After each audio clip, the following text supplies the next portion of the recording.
So even if you did and you got to that point, then somebody'd probably just steal all your cars.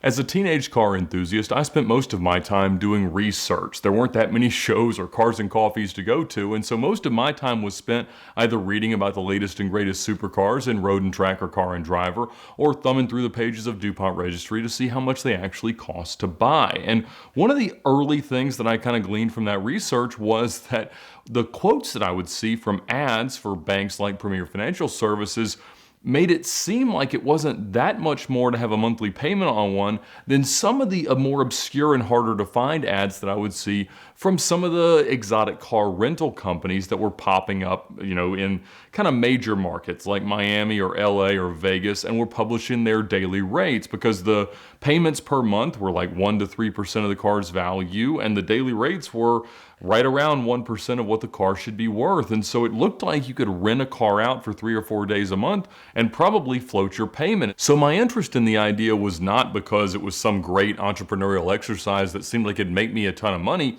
It was very much the shortest path I could see to having my dream cars and maybe even a fleet of them at a very young age. And for some reason, over the last few weeks, I have been bombarded by requests of people asking how they could start an exotic car rental company or how I did it, going through the steps, asking for advice, and only a few of them actually took the time to ask me if I thought it was a good idea. And so I told several of them that I'd put together a video that others might be able to reference as well, talking about what it actually takes to start an exotic car rental company, and eventually whether or not I think it makes sense in the year 2019. And to start an exotic car rental company, you really need 4 things. You need cars, you need insurance, you need marketing, and you need legal protection. If you can solve all those things, it can be a very, very good business. But the problem is, due to the way things are today versus the ways they were in 2006 when I started, it's not exactly the same thing. Like, for instance, I could get stated income loans and multiple loans on top of each other for some of these exotic cars. Today, that's a lot harder. A few years ago, we would just have people come in and they would apply at different banks or at different dealerships for 4 or 5 different cars. And those banks all just assume that you're shopping around and you get each of those deals funded. You buy all the cars the same day, and then you've got your exotic car rental fleet. It's also worth noting that no traditional banks offer financing products as loans or leases for cars they know are going to be rented out. There are some obscure kind of high interest banks that do work with rental car companies, but you're going to pay 3, 4, 5 times the interest as you would on a traditional loan, and they're going to limit what you're actually able to do, and you're going to have huge down payment requirements because they know you're going to rack up miles and not necessarily take good care of things, and so they've got to protect their money. And so either you're going to be somewhat dishonest or maybe a little bit extra shrewd with the banks that you want to deal with, or you're going to have to pay a ton of interest, or you're going to have to go find some hard money lender and just use it as a line of credit. However you get the cars, once you've got them, you need insurance. And that's one of the things we've talked about a lot,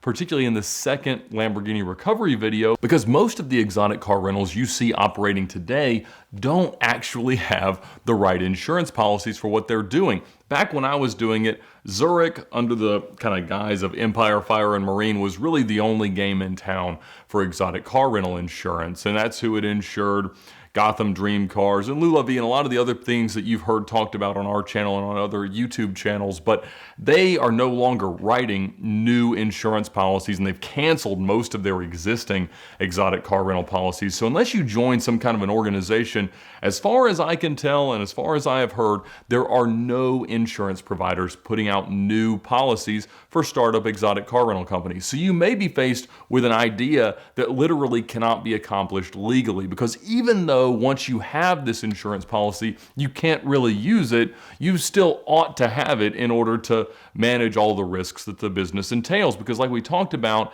whether you're just renting out your own cars or someone else's cars, if you don't have proper commercial insurance for rental use, then you're protected as long as the renter's insurance is valid, and you can verify that. But then the problem is, if they don't have it, if it falls through, or if they take your car, then you don't have any recourse. Because if you've just got the cars insured through State Farm and somebody drives off in one, you can't tell them, hey, I was renting the car to this guy and he stole it, so the car's stolen, so you need to pay me. So if you can get insurance and if you've got the cars, then it's time to do marketing. And that's gotten a lot easier now through social media. You could have a YouTube channel, a big Instagram account, anything that you want to do to publicize the availability of your cars. Now, back in 2006, 7, 8, this was really early stages of Facebook and just starting Twitter. And so I didn't get a ton of use out of that, but I got a lot of action on forums and at shows, really in-person events and things like that. So that worked out pretty well for me. Still pretty much on a shoestring budget. You've always got to think about what is your cost of customer acquisition, and then you've got to figure out how profitable you are. And so that's really all wrapped up into marketing and accounting and things like that, trying to understand if you can charge $1,000 a day for a rental, how much does it actually cost? Because a lot of those costs don't get realized until later. But that doesn't have anything to do with starting the business. That has to do with actually staying in business, and nobody's asked me about that lately, so we'll just save that for later. The last thing that you need is proper legal protection. You need to form a proper LLC or S Corp in most cases, and that needs to shield you through a proper corporate veil. And this is not a lesson on legal formations and business practices, so I'm not going to talk too much about that, but you can't intermingle your use of the cars or your use of the money, or else if somebody sues the company, they can just sue you and you don't actually have any protection. Of course, in my case back then, I didn't have any independent personal assets apart from what the company was worth. That wasn't a huge concern, but long-term moving forward, you definitely want to have all that in place. You've also got to have a proper lawyer draft a proper rental agreement, and you've got to consistently background check all of your customers. Since we recovered that red Huracan from the rental car company in Nashville, I've been contacted by literally dozens of exotic car rental companies that have lost cars in that exact circumstance.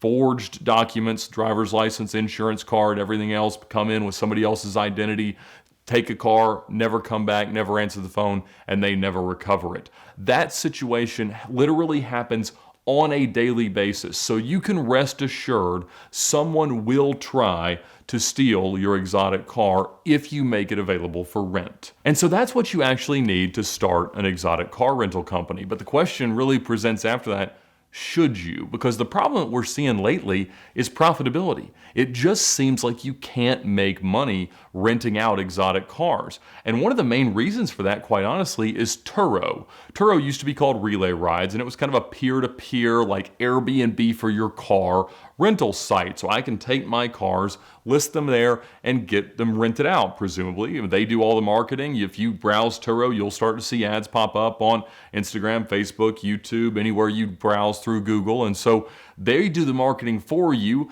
They offer daily insurance rates, collision damage waivers, and things that no exotic car rental companies can legitimately offer.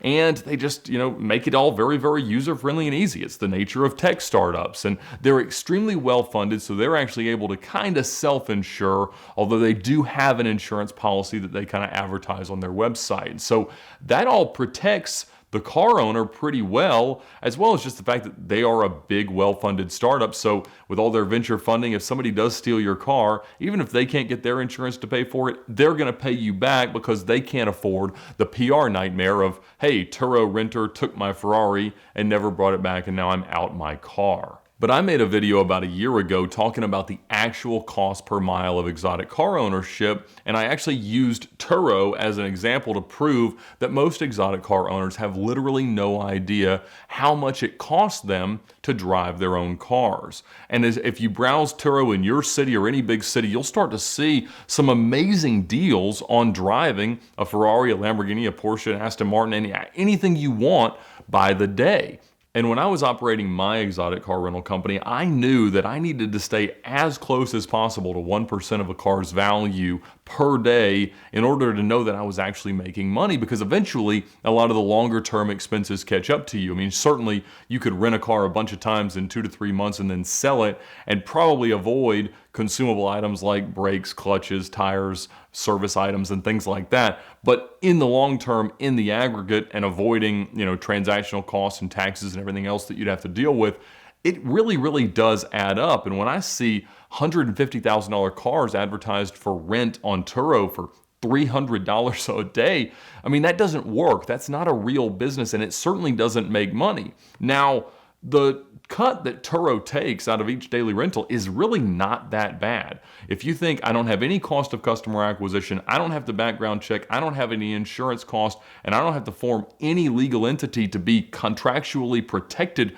from this customer and from anybody that might want to sue me, that's going to cost you a lot more per day of business activity than Turo's cut. So Turo may be the new way to own and operate an exotic car rental company if your market isn't flooded with cars that just don't make sense financially. But when you survey the marketplace and you see these cultural trends of Turo and low pricing and more competition and more people that just want to be in the business for the same way I wanted to be in the business because they wanted to be around the cars and have the chance to drive them, it starts to make it seem a lot less attractive to actually be in the business. And with this trend of exotic cars that are rented out, being stolen, taken across state lines, having the VINs removed, wrapped, and then just kind of leased until the registration runs out, I mean, it's not a great time to be in that business. And so I don't actually think you could put all of the initial parts of that equation together today legitimately.